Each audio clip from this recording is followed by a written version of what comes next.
नमस्कार दोस्तों, रोजगार विद अत्री पर आपका हार्दिक स्वागत है। तो मैं आपके बीच में फिर आ चुका हूँ जीएस का प्रैक्टिस सेट 4 लेकर। उम्मीद है इससे पहले आपने जीएस प्रैक्टिस सेट 3 देखा होगा और उसका अच्छा खासा रिवीजन किया होगा। और आपको जो होमवर्क दिया जाता है उसका आप आंसर कमेंट बॉक्स में दिया करें। तो आज के प्रैक्टिस सेट को शुरू करते हैं। तो आज का जो होगा आपका प्रश्न नंबर 1 वो होगा, प्रश्न नंबर 1 जो होगा, निम्न में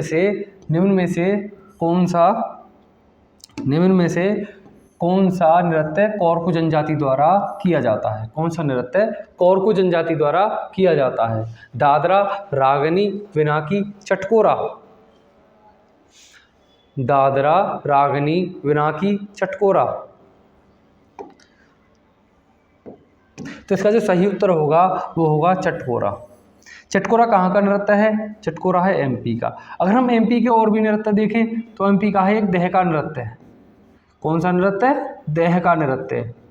देह का नृत्य किसके द्वारा किया जाता है? देह का नृत्य करती है कोल जनजाति। कोल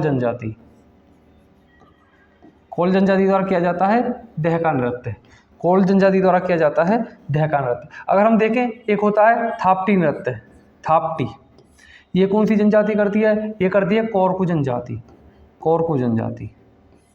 अगर हम देखें, एक होता है लहंगी नृत्य। लहंगी ये करती है सहारिया जनजाति। कौन करती है? सहारिया जनजाति। सहारिया जनजाति द्वारा किया जाता है लहंगी नृत्य। एक होता है सैला। सैला। एक होता है पारधोनी। पारधोनी।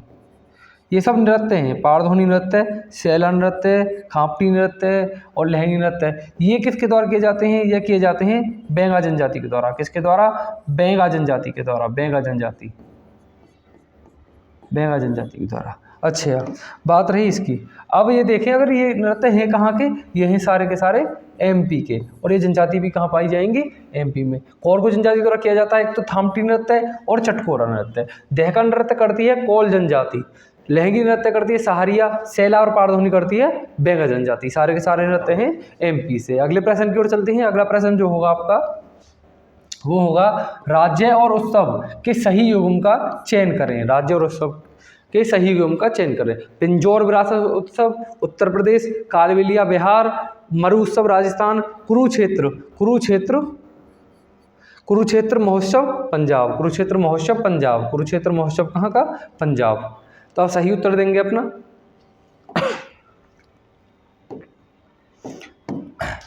तो पिंजौर को देखें तो पिंजौर कहाँ का है? पिंजौर उत्तर प्रदेश का थोड़ी है। पिंजौर कहाँ का है? पिंजौर है हरियाणा का। पिंजौर कहाँ का है? हरियाणा का। कालबेलिया बिहार का नहीं है। कालबेलिया कहाँ का है? राजस्थान का। कहाँ का? राजस्थान का। कालबेलिया है राजस्थान का। कालबेलिया कहाँ का है? राजस्थान का। मरु उत्सव देखें तो राजस्थान। क्या मरु उत्सव राजस्थान का है? अच्छा, आगे देखिए कुरुक्षेत्र। कुरुक्षेत्र महोत्सव पंजाब का नहीं है। कुरुक्षेत्र महोत्सव है कहाँ का? हरियाणा का। कुरुक्षेत्र महोत्सव कहाँ का है? हरियाणा का। तो जो मरु उत्सव है वह है राजस्थान का। मरु उत्सव कहाँ का होगा? राजस्थान का। अगर हम बात करें राजस्थान की, तो राजस्थान में क्या कौन सा होता है? एक होता है हाथी उत्सव। हाथी उत्सव। हाथी उत्सव होता है इसमें। और क्या होता है? और होता है ऊंट उत्सव। कौन सा? ऊंट उत्सव। एक होता है बैलून उत्सव। बैलून उत्सव कहाँ होता है? राजस्थान में। एक होता है शेखावटी उत्सव। कौन सा? शेखावटी उत्सव। शेखावटी। अगर हरियाणा को देखें, अगर हम देखें हरियाणा को, किसको? हरियाणा को। हरियाणा में हमने कौन कौन सा पढ़ा? एक तो हो गया पिंजौर का, एक हो गया कुरुक्षेत्र। पिंजौर, कुरुक्षेत्र। और देखें तो इंटरनेशनल माँ सरस्वती महोत्सव। माँ सरस्वती महोत्सव। सरस्वती महोत्सव कहाँ होता है? महोत्सव। इंटरनेशनल माँ सरस्वती महोत्सव। और देखें तो श्रीमद् भगवद गीता महोत्सव। श्रीमद् भगवद गीता महोत्सव। भगवद गीता महोत्सव। ये हो गए हरियाणा के। हाथी उत्सव, ऊंट उत्सव, हाथी उत्सव, ऊंट उत्सव, बैलून, शेखावटी, हरियाणा के माँ इंटरनेशनल माँ सरस्वती महोत्सव और श्रीमद् भगवद गीता महोत्सव। अगले प्रश्न की ओर बढ़ते हैं। अगला प्रश्न जो होगा आपका, अगला प्रश्न होगा, किस भारतीय शास्त्रीय नृत्य को एक हार्य के रूप में जाना जाता है? किस भारतीय शास्त्रीय नृत्य को एक हार्य के रूप में जाना जाता है? कथक, मणिपुरी, कथकली, भरतनाट्यम। कथक, मणिपुर, कथकली, भरतनाट्यम। आप अपना सही उत्तर देंगे तो जो इसका सही उत्तर होगा, अगर हम देखें कथक को, कथक का पुराना नाम क्या है? कथक को बोला जाता है कुशीलव। कथक को कुशीलव कहाँ बोला जाता है? यूपी में कथक को कुशीलव बोला जाता है। इसका जो सही उत्तर होगा वो होगा कौन सा? भरतनाट्यम।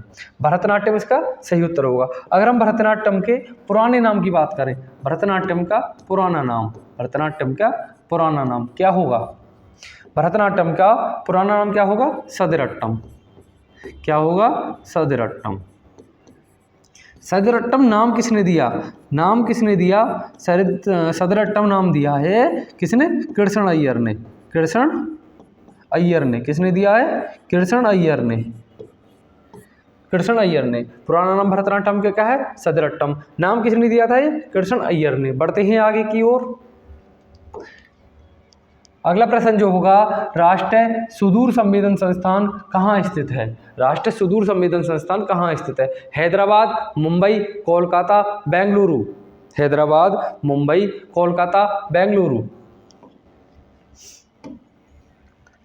अगर हम देखते हैं बेंगलुरु, बेंगलुरु में क्या है? भारतीय खगोल संस्थान है। भारतीय खगोल संस्थान कहाँ है? खगोल संस्थान, भारतीय खगोल संस्थान कहाँ है? वो है बेंगलुरु में। भारतीय खगोल संस्थान कहाँ है? बेंगलुरु में। कोलकाता में क्या है? पुरातात्विक, भारतीय पुरातात्विक संस्थान। भारतीय पुरातात्विक संस्थान कहाँ है? कोलकाता में। इसका जो सही उत्तर होगा वो होगा हैदराबाद। अगर हम भारत के और भी संस्थान देखें, अगर हम भारत के और भी संस्थान देखें तो भारतीय कृषि अनुसंधान, कृषि अनुसंधान संस्थान, कृषि अनुसंधान, कृषि अनुसंधान संस्थान कहाँ है? और बात करें, अगर और बात करें, केंद्रीय गन्ना, केंद्रीय गन्ना अनुसंधान संस्थान कहाँ है? अगर हम बात करें केंद्रीय नारियल, नारियल का अनुसंधान संस्थान कहाँ है? अगर हम बात करें भैंस, भैंस का अनुसंधान संस्थान कहाँ है? अगर हम बात करें अश्व, अश्व अनुसंधान संस्थान कहाँ है? अश्व केंद्रीय अनुसंधान केंद्र कहाँ है? अगर हम बात करें डेयरी, डेयरी का कहाँ है? और देखिए हम अगर चमड़ा, चमड़ा का कहाँ है? और अगर देखें हम चमड़ा, डेयरी, अश्व, भैंस, नारियल केंद्रीय, और देखें हम विश्व अनुसंधान संस्थान कहाँ है? केंद्रीय विश्व अनुसंधान संस्थान कहाँ है? तो इनके जो सही उत्तर होंगे उनका वो क्या होंगे? वो होंगे भारतीय कृषि अनुसंधान संस्थान कहाँ है? नई दिल्ली में। कहाँ है? नई दिल्ली में। नई दिल्ली में क्या है? भारतीय कृषि अनुसंधान संस्थान है। अच्छा, आगे बात करें हमने, आगे क्या बात की हमने? केंद्रीय गन्ना, केंद्रीय गन्ना अनुसंधान संस्थान कहाँ है? लखनऊ में। कहाँ है? लखनऊ में। लखनऊ में। नारियल कहाँ है? कासरगोड में। नारियल का कहाँ है? कासरगोड में। नारियल है कासरगोड में। भैंस का है? हिसार में। भैंस का है? हिसार में। अश्व का है? हिसार में। अश्व का कहाँ है? हिसार में। डेयरी का है? करनाल में। डेयरी का कहाँ है? करनाल में। चमड़ा का है? चेन्नई में। चमड़ा का कहाँ है? चेन्नई में। चमड़ा का है? चेन्नई में। विष का कहाँ है? विष का है लखनऊ में। विष का कहाँ है? लखनऊ में। तो केंद्रीय भारतीय कृषि अनुसंधान संस्थान है नई दिल्ली में। केंद्रीय गन्ना अनुसंधान संस्थान है लखनऊ में। नारियल अनुसंधान संस्थान कासरगोड में। भैंस का हिसार में। अश्व केंद्रीय केंद्र हिसार में। डेयरी का करनाल में। चमड़ा का चेन्नई में। और विष का है लखनऊ में। यहाँ हमने बात की भारतीय खगोल संस्थान बेंगलुरु में, पुरातात्विक संस्थान कहाँ है? कोलकाता में, और राष्ट्रीय सुदूर संवेदन संस्थान है हैदराबाद में। आगे की ओर बढ़ते हैं।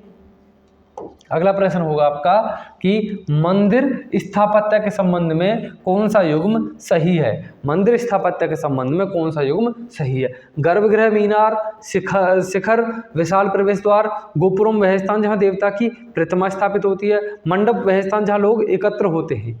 तो आप सही उत्तर देंगे इस ऑप्शन का, इस प्रश्न का।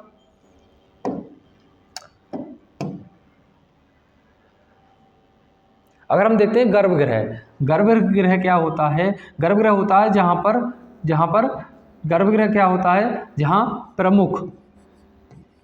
प्रमुख देवता रखे जाते हैं।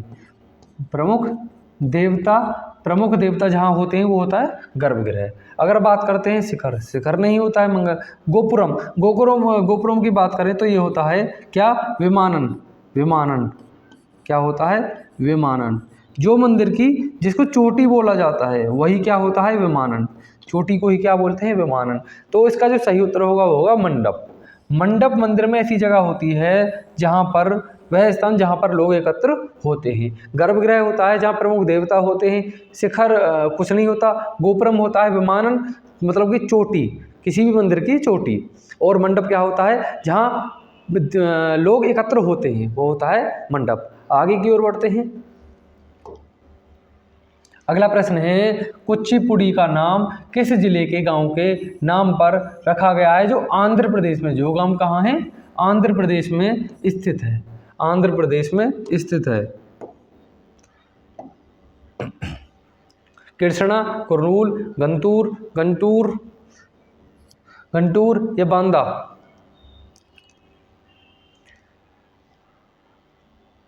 इसका जो सही उत्तर होगा वो होगा कृष्णा। कृष्णा जिले में एक कुचिपुड़ी नाम का जिला है, कुचिपुड़ी नाम का गांव है। कुचिपुड़ी नाम का गांव है। बात आई है यहाँ पर कुचिपुड़ी की। किसकी? कुचिपुड़ी की। कुचिपुड़ी कहाँ का शास्त्रीय नृत्य है? आंध्र प्रदेश का। अगर इसके हम संस्थापक देखें, कुचिपुड़ी के संस्थापक की बात करें तो क्या होंगे? वो होंगे सिद्धेंद्र योगी। क्या होंगे? सिद्धेंद्र योगी। पहली महिला फर्स्ट ब्राह्मण महिला जिन्होंने कुचिपुड़ी किया। फर्स्ट ब्राह्मण महिला जिन्होंने कुचिपुड़ी किया वो हैं भागवत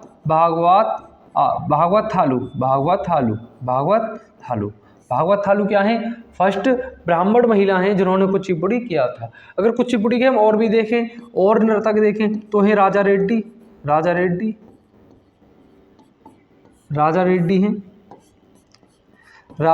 हैं, राधा रेड्डी। और देखें तो स्वपन सुंदरी।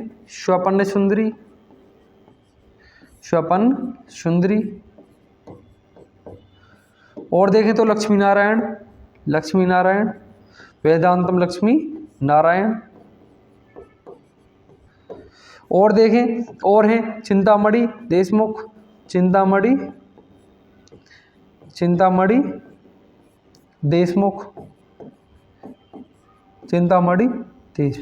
कुचिपुड़ी के संस्थापक सिद्धेंद्र योगी। पहली ब्राह्मण महिला जिन्होंने कुचिपुड़ी किया वो है भागवत थालू। और देखे राधा रेड्डी, स्वपन सुंदरी, लक्ष्मी नारायण या चिंतामणि देशमुख क्या करते हैं? कुचिपुड़ी नृत्य करते हैं, जो शास्त्रीय नृत्य है कहाँ का? आंध्र प्रदेश का। आगे की ओर चलते हैं। आपका जो अगला प्रश्न जो होगा, गोपी कृष्ण का संबंध किस घराने से है? गोपी कृष्ण का संबंध किस घराने से है? जयपुर, रायगढ़, बनारस, लखनऊ?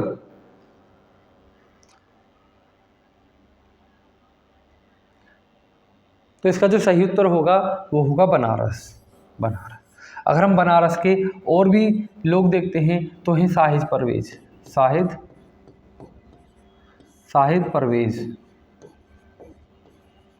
और देखें तो हैं गुदई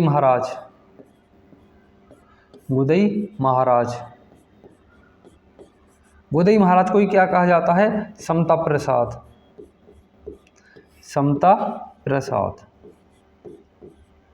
तो हमने बनारस के देखे शाहिद परवेज, गुदई महाराज हैं, समता प्रसाद, और गोपी कृष्ण किस हैं? अच्छा, ये क्या बजाते हैं? ये बजाते हैं तबला और पखावज। शाहिद परवेज क्या बजाते हैं? ये बजाते हैं क्या? संतूर।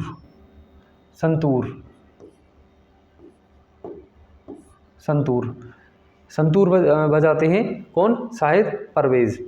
आगे चलते हैं। आपका जो अगला प्रश्न होगा वो होगा तत्वबोधिनी सभा की स्थापना कब की गई थी? इसका जो ये प्रश्न है, टाइपिंग मिस्टेक है, ये है तत्वबोधिनी सभा की स्थापना कब की गई थी?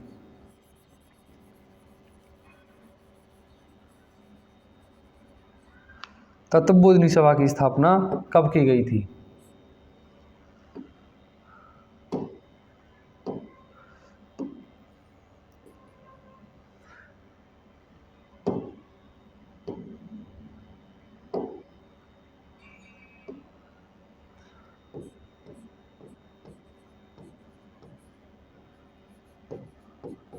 तत्वबोधिनी सभा की स्थापना कब की गई थी? तत्वबोधिनी सभा की स्थापना कब? आपको पिछले क्वेश्चन में कुछ एरर है। ये जो है ये सितार से हैं। किससे हैं? सितार से। किससे हैं? सितार से। साहित्य परवेज क्या बजाते हैं? सितार बजाते हैं। और जो अगला प्रश्न है आपका वो है तत्वबोधिनी सभा की स्थापना कब की गई थी? अगर 1828 की बात करें तो ब्रह्मा समाज की स्थापना होती है। किसकी? ब्रह्मा समाज की। ब्रह्मा समाज की स्थापना होती है। कौन करते हैं? राजा राम मोहन राय। राजा राम मोहन राय ब्रह्मा समाज की स्थापना करते हैं। अगर हम देखें 1875 को, क्या होती है? वेद समाज की होती है। सॉरी, और इसका जो सही उत्तर होगा वो होगा 1839। यहाँ पर देवेंद्रनाथ टैगोर आते हैं। देवेंद्र नाथ टैगोर आते हैं। देवेंद्रनाथ टैगोर ने 1839 में की है। अगर 1875 की बात करें तो आर्य समाज की स्थापना होती है। आर्य समाज की स्थापना होती है। कौन करते हैं? दयानंद सरस्वती करते हैं। दयानंद सरस्वती करते हैं। दयानंद सरस्वती करते हैं। दयानंद सरस्वती करते हैं। दयानंद सरस्वती करते हैं। अगर हम और देखें तो आती है 1887 में देव समाज की स्थापना। देव समाज की स्थापना होती है। कौन करते हैं? शिव नारायण अग्निहोत्री। शिव नारायण अग्निहोत्री। कौन करते हैं? शिव नारायण अग्निहोत्री। आगे चलें 1866 की बात करें और 1867 की बात करें। 1867 में जो होती है वो होती है वेद समाज की स्थापना। किसकी? वेद समाज की स्थापना। आप सभी बताएंगे कि वेद समाज की स्थापना किसने की है? वेद समाज की स्थापना किसने की है? ये आप बताएंगे कि वेद समाज की स्थापना किसने की है। तो वेद समाज की स्थापना जो की है केशव चंद्र सेन ने की है। किसने की है? केशव चंद्र सेन ने की है। किसने की है? केशव चंद्र सेन ने की है। किसकी? वेद समाज की स्थापना। आगे बात करें हम 1867 की और बात करें, प्रार्थना समाज की बात करते हैं। किसकी? प्रार्थना समाज। यहां पर कहते हैं आत्माराम पांडुरंग।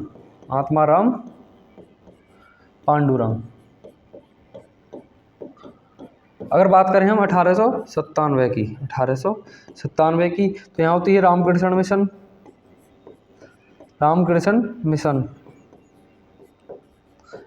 यहाँ पर कौन करते हैं रामकृष्ण मिशन की? यहाँ पर करते हैं विवेकानंद, स्वामी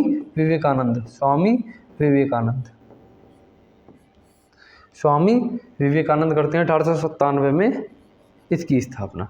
तो उम्मीद है आपको जानकारी सही लगी होगी। अगले प्रश्न की ओर बढ़ते हैं। अगला प्रश्न है जैनुल आबदीन का संबंध किस राज्य से है? जैनुल आबदीन का संबंध किस राज्य से है? कश्मीर, हैदराबाद, सिंध, उड़ीसा। कश्मीर, हैदराबाद, सिंध, उड़ीसा।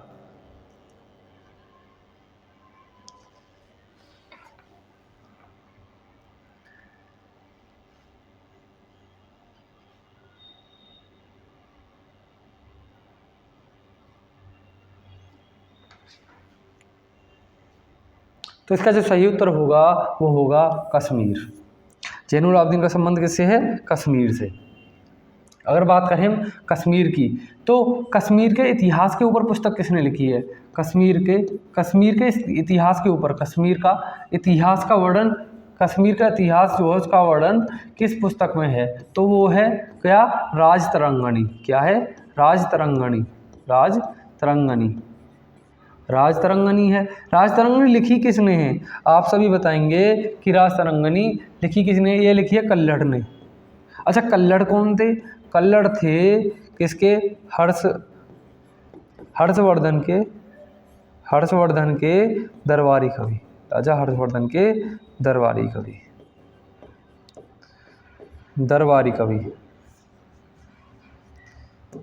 राजा हर्षवर्धन के दरबारी कवि।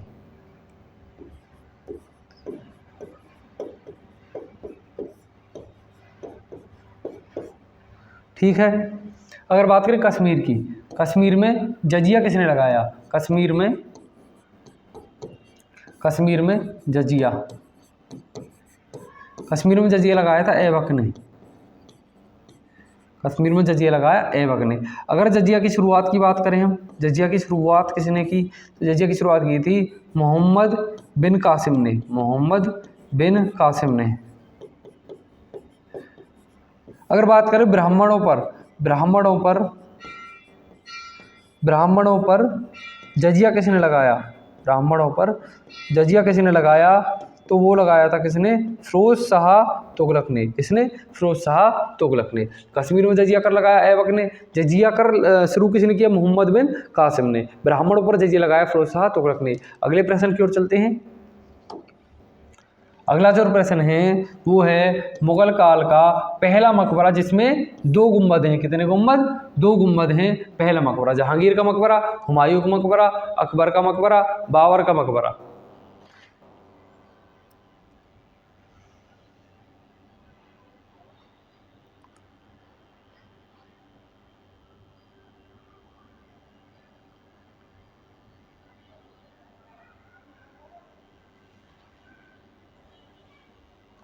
तो इसका जो सही उत्तर होगा, अगर जहांगीर के मकबरे की बात करें तो ये कहाँ है? ये है शाहदरा में। कहाँ है? शाहदरा में। अगर हम अकबर के मकबरे की बात करें तो ये कहाँ है? ये है कहाँ? सिकंदरा में। सिकंदरा में। अगर हम हुमायूं के मकबरे की बात करें तो ये कहाँ है? ये है नई दिल्ली में। नई दिल्ली में। कहाँ है? नई दिल्ली में। नई दिल्ली में किसका मकबरा है? हुमायूं का। अगर बात करें बाबर के मकबरे की तो ये कहाँ है? काबुल में। काबुल में। काबुल कहाँ? अफगानिस्तान में। इसका जो सही उत्तर होगा वो होगा हुमायूं का मकबरा। हुमायूं का मकबरा इसका सही उत्तर होगा। अगर हुमायूं के मकबरे की बात करें तो ये किसने बनवाया था? ये बनवाया था हमीदा बानो बेगम ने। हमीदा बानो बेगम ने यह मकबरा बनवाया था। हमीदा बानो बेगम ने बनवाया था। इसका वास्तुकार कौन था? वास्तुकार, इसका वास्तुकार कौन था? इसका वास्तुकार था कौन? मिर्जा गियास बेग।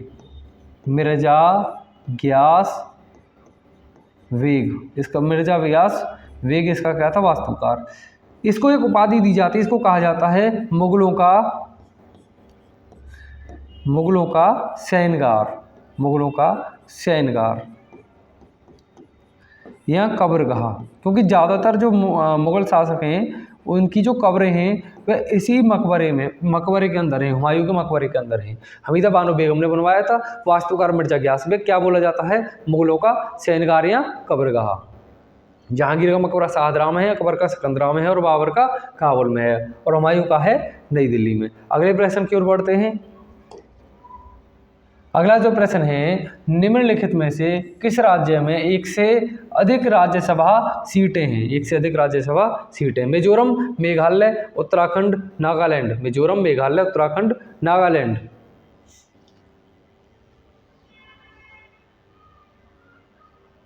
एक से अधिक राज्यसभा सीटें हैं। तो इसका जो सही उत्तर होगा वो होगा उत्तराखंड। उत्तराखंड में कितनी सीटें हैं? 3। अच्छा, 3 और किस किस राज्य में हैं? 3 हैं और किसमें? हिमाचल प्रदेश में और दिल्ली में। हिमाचल प्रदेश में और किसमें? दिल्ली में। उत्तराखंड में 3 सीटें हैं। हिमाचल प्रदेश में कितनी है? 3 और दिल्ली में कितनी है? 3। अगर बात करते हैं हम किसकी? जम्मू कश्मीर की। जम्मू कश्मीर में कितनी है? जम्मू कश्मीर में कितनी? 4। जम्मू कश्मीर में कितनी है? 4। अगर सबसे ज़्यादा राज्य की बात करें किस में है? यूपी में। और दूसरे नंबर पर हैं महाराष्ट्र में और तीसरे नंबर पर हैं तमिलनाडु में। महाराष्ट्र में, यूपी में कितनी है? 31। महाराष्ट्र में है 19 और तमिलनाडु में है 18। तमिलनाडु में कितनी है? 18 है। उत्तराखंड में 3 है। अच्छा, इसमें कितनी है? मिजोरम में 1, मेघालय में 1, नागालैंड में 1। यूपी में 31, महाराष्ट्र में 19, तमिलनाडु में 18। अगले प्रश्न की ओर बढ़ते हैं। आपका अगला प्रश्न है, निम्नलिखित में से संविधान सभा की सदस्य नहीं थी। निम्नलिखित में से संविधान सभा की सदस्य नहीं थी। दशयानी वेलायुद्धन, बेगम एजाज रसूल, लीला रॉय, नीलानी सेन गुप्ता। आप अपना सही आंसर देंगे।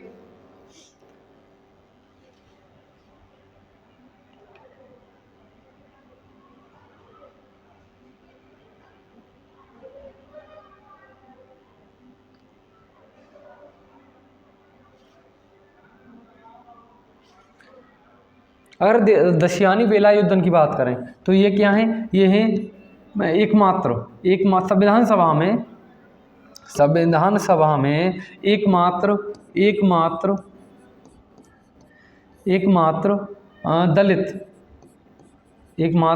दलित महिला।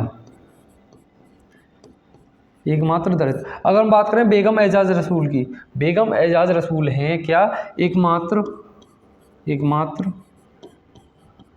मुस्लिम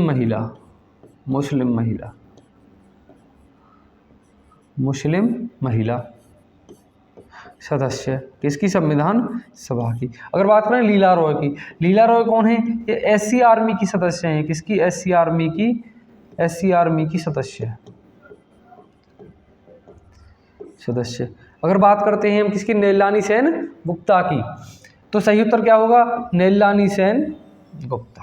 ये कौन है? ये है भारतीय कांग्रेस की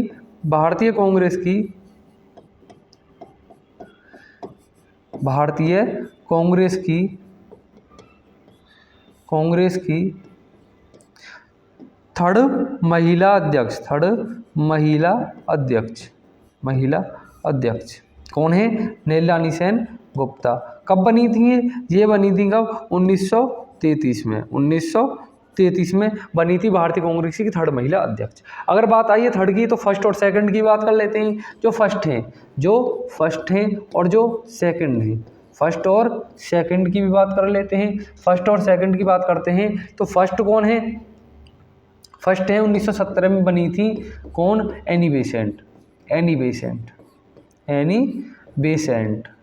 बेसेंट कौन है? फर्स्ट महिला अध्यक्ष है कांग्रेस की। सेकंड की बात करें तो 1925 में बनी थी। 1925 में बनी थी कौन? सरोजनी नायडू। सरोजनी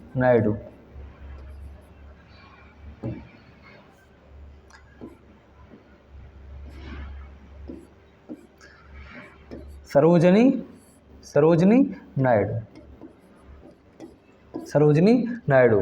अगर बात करते हैं संविधान सभा की, संविधान सभा में जो थी 15 महिलाएं थी। 15 महिला थी। इसमें से 8 महिलाओं के हस्ताक्षर थे। 8 महिलाओं ने हस्ताक्षर किए थे। 8 महिलाओं के हस्ताक्षर थे। 8 महिलाओं में जो पहली महिला थी, पहली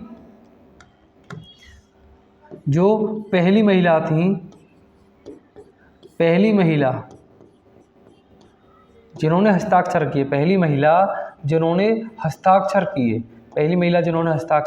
किए, वो कौन थी? वो थी सरोजनी नायडू। कौन थी? Sarojini Naidu.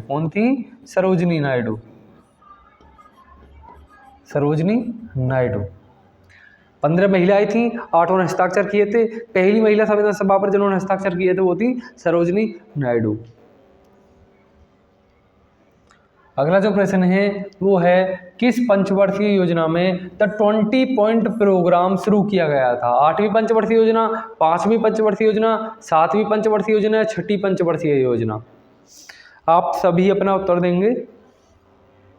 The 20 point programme,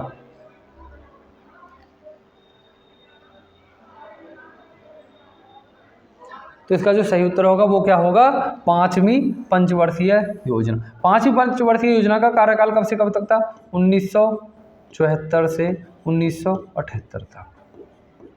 1974 से 1978 तक इसका कार्यकाल था। इसमें क्या हुआ था, इसमें एक और चीज़ हुई थी, क्या इसमें था, गरीबी हटाओ को नारा दिया गया था। क्या दिया गया था?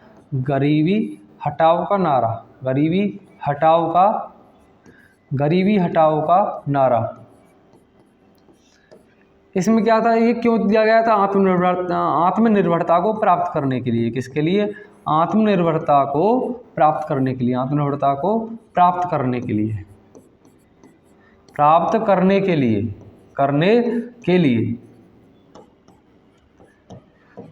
इसमें एक और प्रणाली चलाई गई थी, भारतीय राष्ट्रीय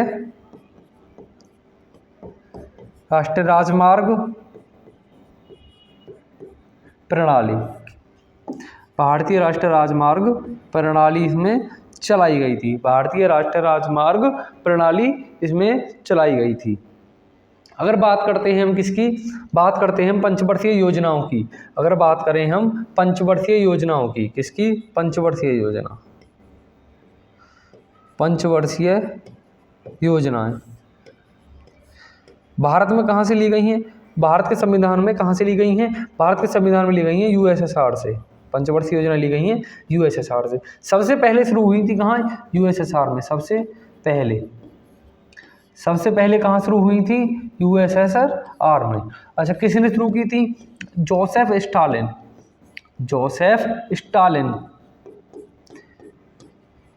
स्टालिन ने शुरू की हैं। कब की थी? 1928 में। 1928 में शुरू की गई हैं। सबसे पहले यूएसएसआर में शुरू की गई हैं। जोसेफ स्टालिन 1928 में शुरू की हैं। इसलिए 5 ईयर प्लान का जनक माना जाता है किसे?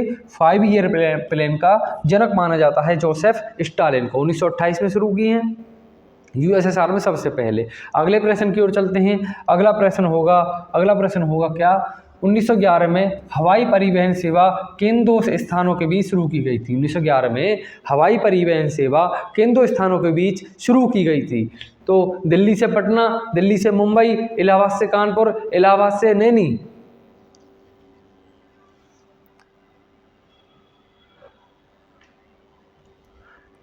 सही उत्तर क्या होगा? सही उत्तर होगा इलाहाबाद से नैनी। 1911 18 फरवरी 1911 में एक हवाई सेवा, एक जहाज़ उड़ता है और उसका जो उड़ाते हैं वो कौन होते हैं? हेनरी पिकेट के द्वारा एक जहाज़ उड़ाया जाता है। हेनरी पिकेट के द्वारा, जो इलाहाबाद से नैनी तक 6500 डाक पत्रों को पहुंचाते हैं। इलाहाबाद से नैनी तक 6500 डाक पत्रों को पहुंचाते हैं हेनरी पिकेट 18 फरवरी 1911 को। अगर बात करते हैं हम पहली यात्रा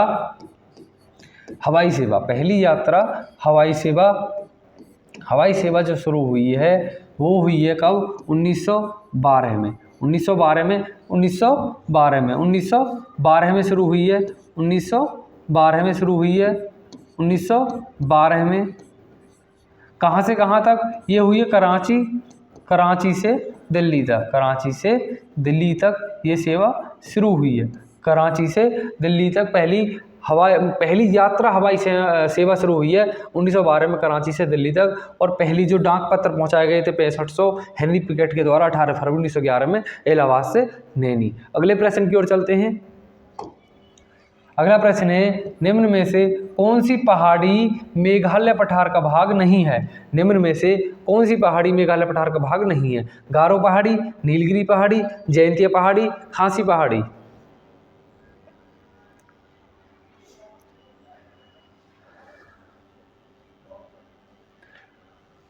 तो जो गारो पहाड़ी है ये कहाँ है? ये तो मेघालय पठार का हिस्सा है। जयंतिया पहाड़ी भी है, मेघालय भी है। अगर बात करें नीलगिरी पहाड़ी छोटे छोटे पहाड़ों का एक समूह है जो कहाँ कहाँ फैला है? ये फैला है तमिलनाडु में, केरल में और कर्नाटक में। तमिलनाडु, केरल और कर्नाटक में ये फैली हुई है नीलगिरी की पहाड़ियाँ। अगर बात करें हम नीलगिरी की पहाड़ियों की सबसे ऊंची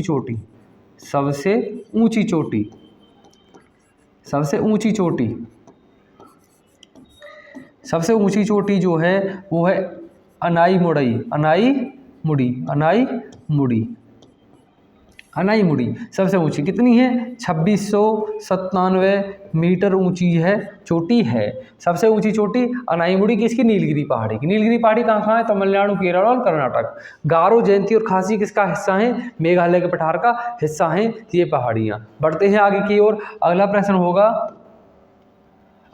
होगा निम्न में से कौन सी नदी मुहाने का निर्माण करती है? मुहाने का, मुहाना मतलब एस्चुरी, मुहाने का मतलब क्या है? एस्चुरी, एस्चुरी, एस्चुरी का निर्माण करती है।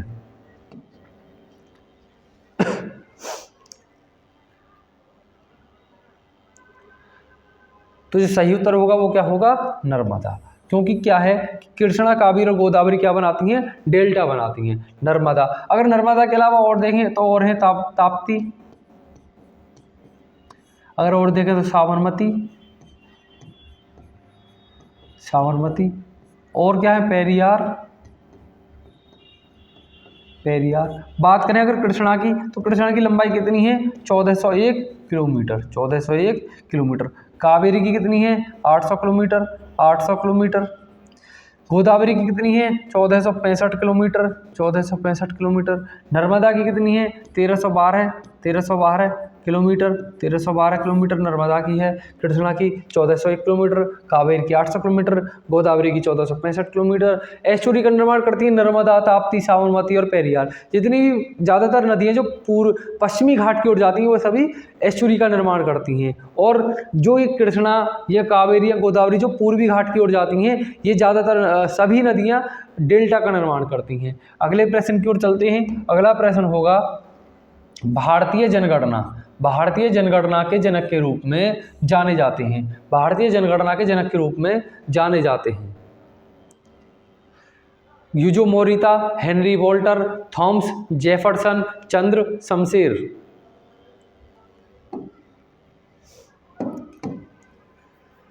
तो इसका सही उत्तर होगा वो क्या होगा? Henry Walter, Henry Walter. 1830 में हेनरी वोल्टर के द्वारा भारत के एक शहर किसकी? ढाका। भारत के एक शहर किसकी? ढाका, जो क्या है? वर्तमान बांग्लादेश में है, वर्तमान बांग्लादेश में है। वर्तमान कहाँ है? वर्तमान बांग्लादेश में, वर्तमान बांग्लादेश में स्थित है। ढाका की जनगणना कराई गई थी। अगर दूसरी जनगणना की बात करें, सेकंड जनगणना जो कराई गई है वो किसने कराई है? वो कराई है सेंट जॉर्ज ने। किसने? सेंट जॉर्ज ने। दूसरी जनगणना जो कराई है वो किसने कराई है? सेंट जॉर्ज ने। पहली जनगणना हेनरी वोल्टर 1830 ढाका वर्तमान बांग्लादेश में। सेकंड जनगणना सेंट जॉर्ज ने। अगर बात करते हैं हम भारत में पहली अनियमित जनगणना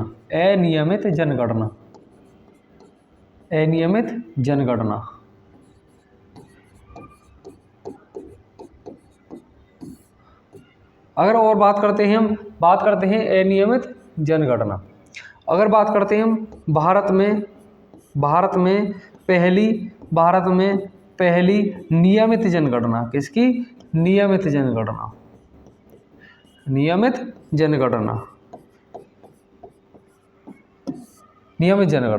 तो आप अपना सही उत्तर देंगे कि जो भारत में पहली अनियमित जनगणना है ये 1872 में किसने? मेयो ने कराई है। किसने कराई है? मेयो ने कराई है। भारत की पहली नियमित जनगणना 1881 में रेपन के द्वारा कराई गई है। रेपन के द्वारा। अगर बात करें 1881 में आयुक्त कौन थे? आयुक्त का मतलब जनगणना के आयुक्त। कौन? जनगणना आयुक्त कौन है? जनगणना आयुक्त कौन है? WC प्लाडेन। WC प्लाडेन 1881 में नियमित जनगणना के आयुक्त हैं। अगले प्रश्न की ओर चलते हैं। अगला प्रश्न है, नवंबर 2021 में शुरू की गई योजना, नवंबर 2021 में शुरू की गई योजना ई अमृत योजना, ई अमृत योजना परियोजना का संबंध किससे है? ई अमृत परियोजना का संबंध किससे है? इलेक्ट्रिक वाहन, वनारोपण, दूध के उत्पाद, जल।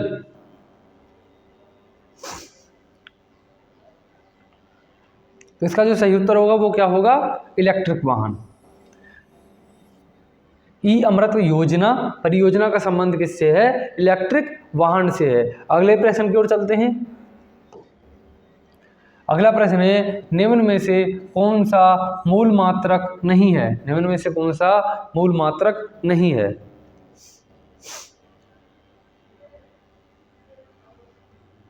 निम्न में से कौन सा मूल मात्रक नहीं है? मूल मात्रक की बात करें तो मूल मात्रक कितने हैं? 7 हैं। मूल मात्रक कितने हैं? 7 हैं। लंबाई की बात करें तो लंबाई का क्या है? मीटर, मीटर है। अच्छा, आयतन, द्रव्यमान की बात करें तो क्या है? किलोग्राम है, किलोग्राम है। समय की बात करें तो क्या है? सेकंड है, सेकंड है। आयतन का कुछ नहीं है तो ये क्या होगा? आयतन इसका सही उत्तर होगा। 7 है, 1 2 3। आगे बात करते हैं। अगर बात करें हम ताप की, ताप का क्या है? पदार्थ की मात्रा, पदार्थ की मात्रा, ज्योति तीव्रता, ज्योति तीव्रता और ठोस कोण और घन कोण।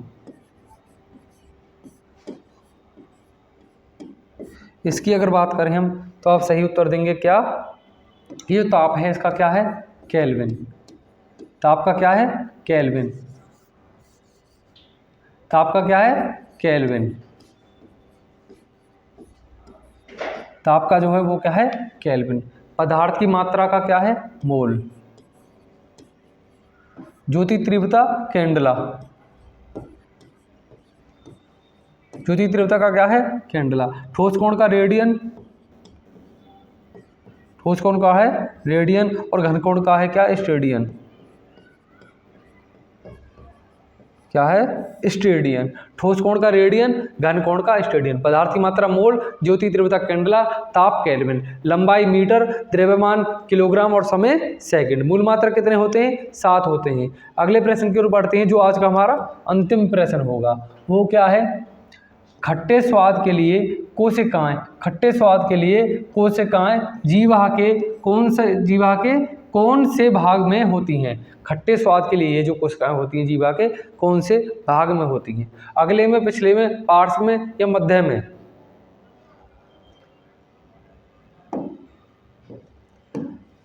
जो अगला भाग होता है वो क्या करता है? वो मीठे की पहचान करता है। पिछला क्या करता है? पिछला करता है किसकी? कड़वे की पहचान। पिछला क्या करता है? पिछला करता है कड़वे की पहचान। सही है। और जो इसका सही उत्तर वो क्या होगा? पार्श्व। खट्टे की पहचान करता है पार्श्व, पिछला भाग कड़वे की करता है, अगला मीठे की करता है। पिछले क्वेश्चन में कुछ रह गया है सर, पिछले क्वेश्चन में कुछ रह गया है।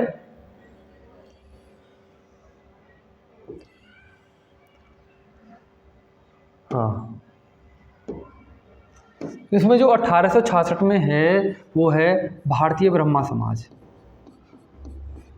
भारतीय ब्रह्मा समाज, ब्रह्मा समाज, भारतीय ब्रह्मा समाज की जो स्थापना की है वो भी किसने की है? केशव चंद्र सेन ने की है। केशव चंद्र सेन ने की है। अगर बात करते हैं 1873 की, 1873 में क्या होता है? प्रार्थना समाज की स्थापना होती है। प्रार्थना समाज की स्थापना होती है। प्रार्थना समाज, प्रार्थना समाज की स्थापना होती है। ये आपके लिए होमवर्क है कि आप बताएंगे कि 1873 में प्रार्थना समाज की स्थापना किसने की। इसका जवाब आप किस में देंगे?